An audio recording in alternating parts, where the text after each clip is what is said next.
So what does a retired 53-year-old empty nester do with her time? Well, I say I'm retired, but honestly, I retired from the military back in 2014 after 22 years.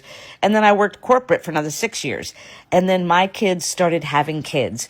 So I quit to stay at home and help watch my grandkids until my oldest daughter had the audacity to move away because she got offered a better job. And I found myself with no purpose. So here I was coming up on my 50th birthday, feeling like I don't want to go back to the workforce. I already got out of it for a year. And I just needed something that I could do around the house to still make a little bit of income and still be able to go and visit and spend time with my grandkids and my husband in retirement. And that is when my Etsy shop was born. I opened up my Etsy shop on my 50th birthday, and let me just tell you, I was absolutely terrified because my husband and I used our savings to take the shed that was in the back of our house and convert it into my workspace.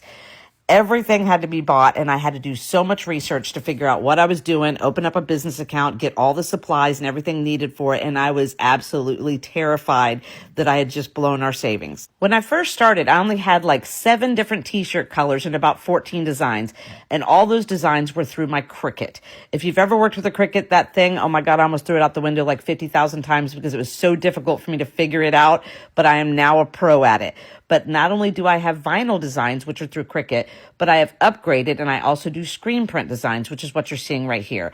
I found a lot of great vendors that sell screen prints. Some of them I purchase from vendors. Some of them I design myself and I send it to a vendor to put on screen print paper because the one thing I don't have money for is a screen print printer. Those things are like $10,000 and your girl ain't ready to make that type of commitment yet.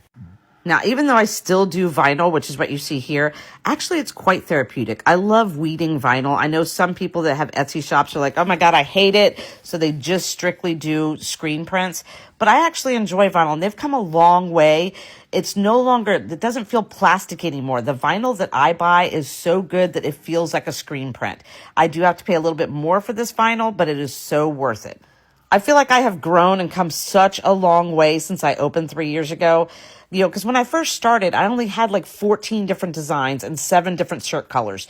Now I have over 18 different shirt colors. I constantly switch them out for the seasons. I listen to my customers. What do they want to see? What colors do they want to see? And it makes such a difference to know who your customer is. I do everything from vinyl to screen prints to direct to film.